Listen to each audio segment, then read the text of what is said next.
2. Perfect time for a night vlog, because today I have a topic that I kind of want to talk about, which is the rumored, and I think it's confirmed, but I'm not positive, but the rumored 2017 Honda Cbr 250rr.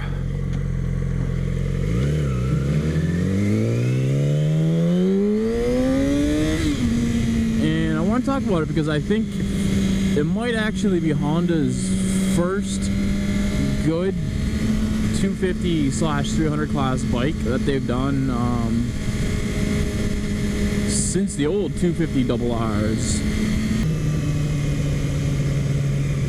Hey, police. I don't know what they're doing.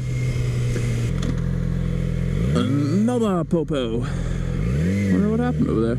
It's probably just some old person being old. That happens.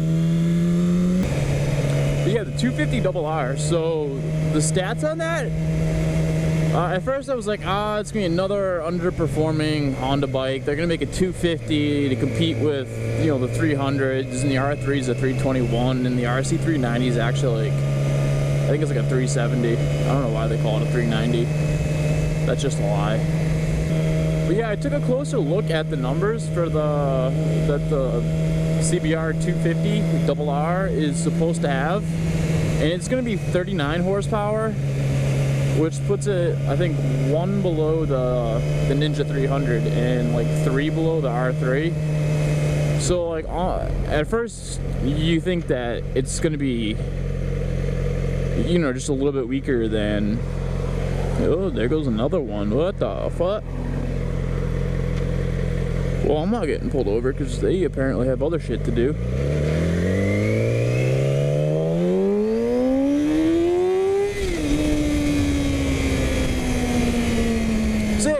You think it's a couple horsepower less than the other ones. It's just going to be another Honda bike that's a little weaker than the competition, but then I look closer and the 250rr is actually going to be like 25 or 30 pounds less than the R3 and the Ninja 300.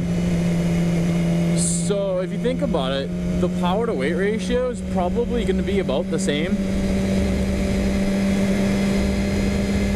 And I bet, I don't know this for sure, but I bet that the 250rr is gonna, even though it's still a 2-cylinder, you know, it's not gonna be a 4-cylinder like the old 250rrs were, which, I mean, that's kind of disappointing right there.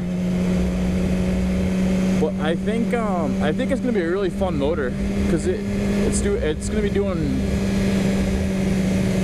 pretty similar power to weight as the competition, but it's gonna do it with the smaller motor. So I bet you that motor is going to be a gem to ride. It's probably going to have, well, at least a 13,000 RPM redline on it.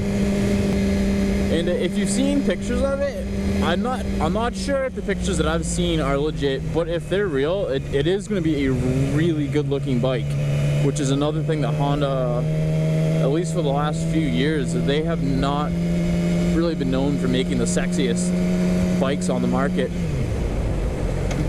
So that would be a good update for them, because honestly their bikes just they're just boring. I don't even know how else to put it. There's nothing exciting about the look. Like Honda, Kawasaki, Suzuki, they all have something that kind of gives their bike its own unique style, and they all look cool in their own way. And then the Honda they've always just looked like generic sport bikes. They don't have a lot of personality. But the pictures I saw for the 250rr actually looked really badass.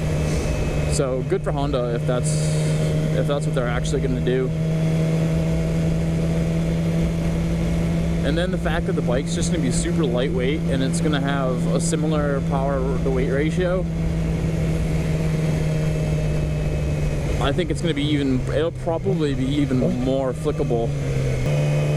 Yeah, I just get the feeling that it's going to be a boatload of fun, and even though the horsepower number is a little below the competition, don't let that fool you, because the power to weight ratio is what really matters. Hopefully Honda continues to have the best.